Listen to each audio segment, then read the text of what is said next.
Well, here we are. So what's next?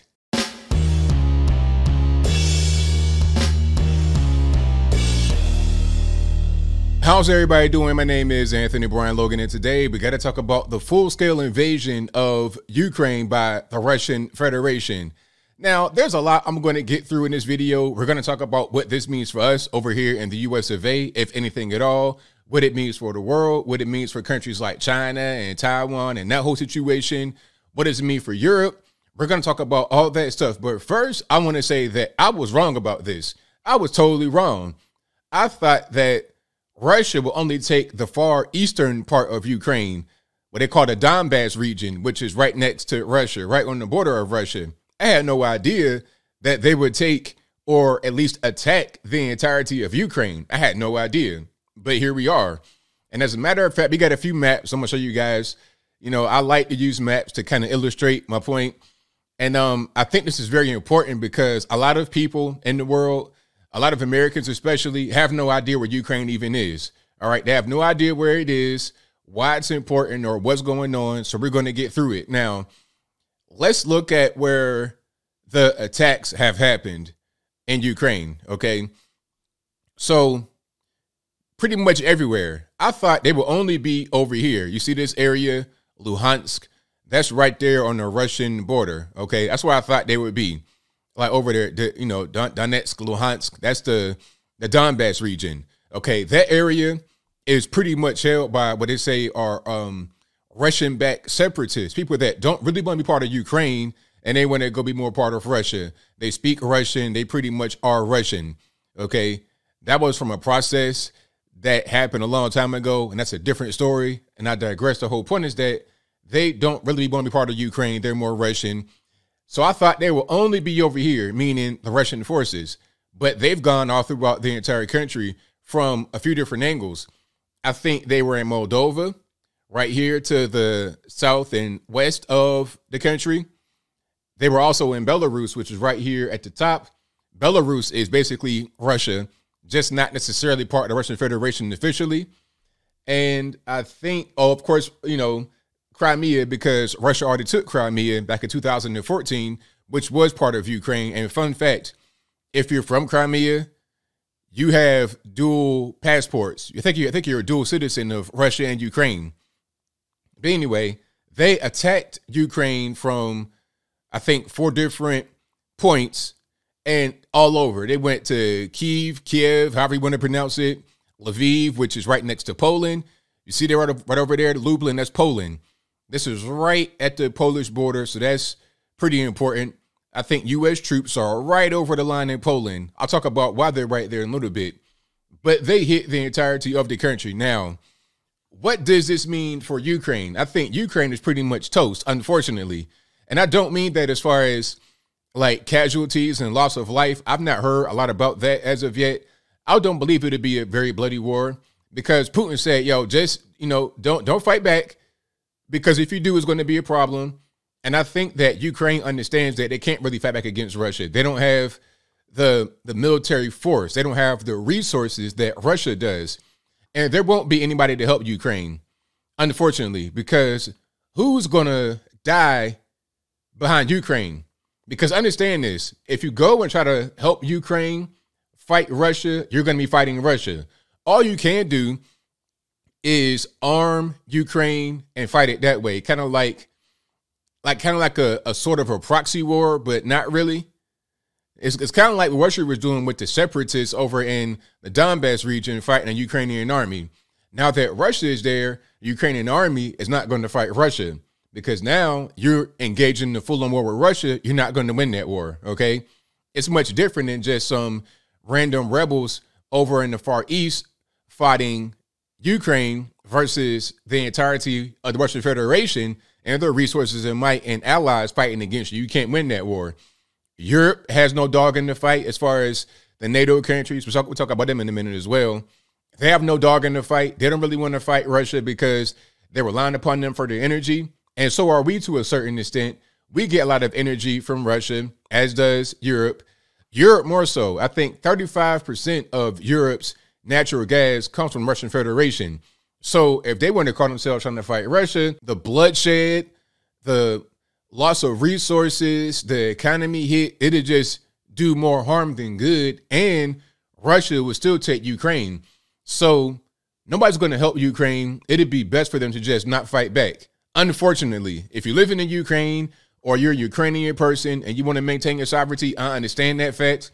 But I, for one, I'm not going to die for Ukraine. I don't expect you guys in Ukraine to die for us either, because you have your country, your problem, same thing over here. We got our own issues we're dealing with. We're dealing with the crazy inflation, southern border crisis, the opioid epidemic. We got our own issues over here. And I think that sentiment is bipartisan. It's not a conservative, Republican, liberal, Democrat. It's pretty much across the board. Nobody wants to go to Ukraine and die for them, okay? And there was already an agreement that said Putin could not expand beyond Ukraine into Poland, Germany, etc., into the Baltics. And if he did that, then there would be a response from NATO. This is why they don't want, meaning Russia, they don't want Ukraine to be part of NATO, because that's too close for comfort. That'd be right on there in their backyard. Matter of fact, here's a map of NATO countries. But Ukraine is right there where the mouse cursor is, okay? And there's the Dnieper River. And you can see Russia, this really big place with not many lines on it. And it goes all the way down here. That's Georgia, Azerbaijan, Armenia, etc. Turkey is right there. Turkey is a blue color because it's a part of NATO, which is an issue. Now, if Ukraine was to become NATO, the Black Sea would pretty much be closed off. Okay, Russia does have some area right here that's not closed off and is, has a border with the Black Sea.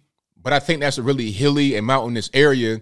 It's hard for you to have any kind of naval might right here in this area, right there in the bottom right or the bottom left, I guess you would say, of Russia, the south and the west. So they want this area right here. It's a lot of flat plain.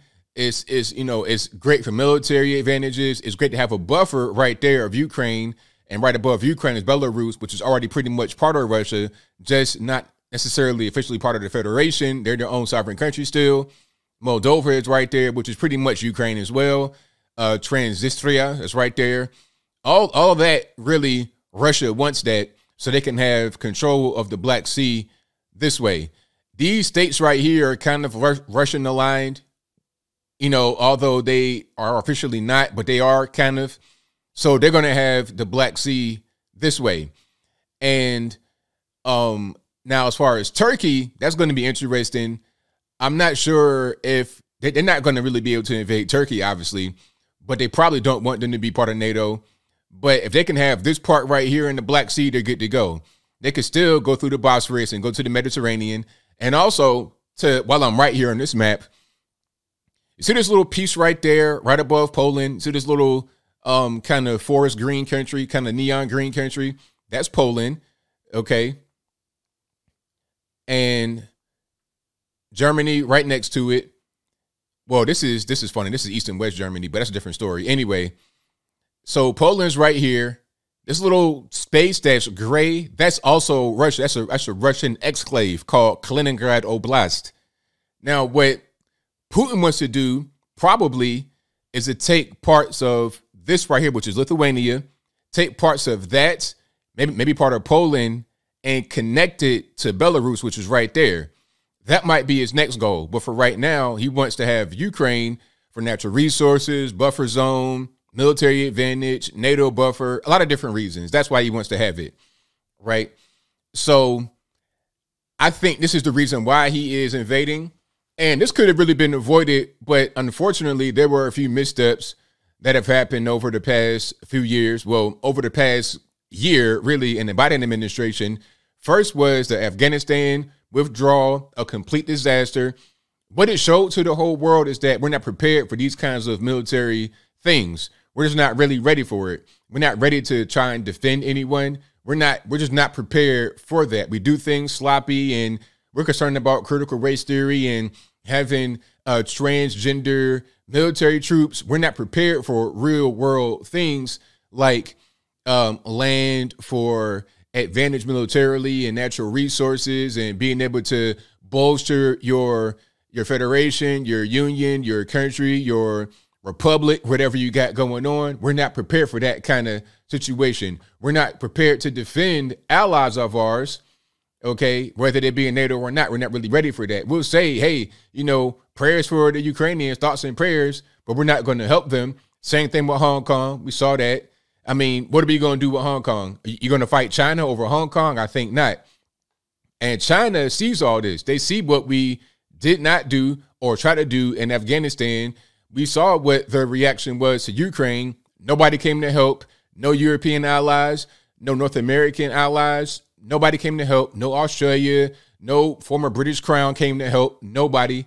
Leaving them out there on their own. I think Germany sent them like 3,000 helmets. That'll help a whole lot when you're getting them hypersonic missiles on your head, right? That's going to help a whole lot. But anyway, China sees that nobody's coming to their aid. They're pretty much on their own. So they're going to invade Taiwan very soon here. They already sent, like as soon as Ukraine got hit, China sent like 9, I think, military airplanes in Taiwan's airspace instantly, right away. And what you going to do? You think we're going to go to Taiwan? Now, understand this. We have military bases right there in Europe, right there in Poland, right next to Lviv, Ukraine, like an hour away. We have military bases right there. We have our NATO alliances. We got all of that going on right now, okay? And we're not going to help with Ukraine at all. Sanctions, that's going to do nothing at all but hurt us. It just make things more expensive. Gas at the pump, things of that nature, that'll be more expensive.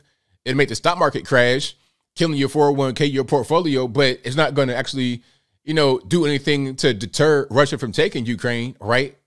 It's just going to hurt us and the world because of the prices of things going up due to the oil and gas being messed up because Russia has a large part of the oil and gas industry.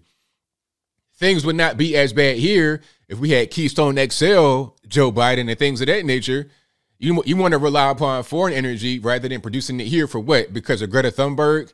So because of Greta Thunberg, we're going to rely on external sources for what we're going to use. I thought the whole thing was to be, you know, net zero carbon emission rather than just having net zero carbon emission here in the States, but still getting it overseas and using it here. Makes no sense, but I digress. So China's looking at this like, okay, y'all took Ukraine, no problem. Okay, we going to take Taiwan. There will be no resistance. Where's the military base at close to China? What, Japan? You think Japan is going to want to interfere with what's going on with Taiwan? Nope. How about South Korea? Nope. Philippines? Nope. I mean, you can have it. You can have it. We've not interfered with what's happening right now in East Turkestan, aka the Xinjiang province with the Uyghurs. We've not interfered with that. And as a matter of fact, we still sent athletes to the Beijing Winter Olympics. We're not going to interfere with Taiwan. So Beijing will probably take Taiwan. And as a result of that, they'll take the South China Sea, which is very important because a lot of goods come through the South China Sea that come from China to America. A lot of your Amazon products, a lot of your cell phones and chips and whatnot come straight through South China Sea. So they're going to control that. Russia will have Ukraine. And they may go further. Like I said, they may want to take part of Lithuania, connected to Kaliningrad, to Belarus, Poland. But I'll put it to you this way, though, as I close. If Russia wants to take Poland and Lithuania and the Baltics and whatnot, that's going to be a problem because those are NATO countries. Okay, so I don't think he'll do that. But I think whatever he wanted to do, he's been able to accomplish without much interference, without much deterrence. But I think I'll leave that right there for now. And what say you? How do you feel about Vladimir Putin taking Ukraine, or at least, you know, engaging in a full-scale assault against Ukraine? Whatever your thoughts are, please let me know in the comments below. You guys know where I'm at. I think it's unfortunate for Ukrainians who don't want to be part of Russia, who are now being taken over. But at the same time, I'm not going to die behind Ukraine. I don't understand why anybody would want to unless you are in Ukraine and you want to maintain your sovereignty. I mean, it's a harsh thing to say, but it's just the reality of the situation. But whatever your thoughts are, please let me know in the comments below. And that's all I got to say for this video. If you like what you heard, please comment, rate, share, and subscribe. Peace.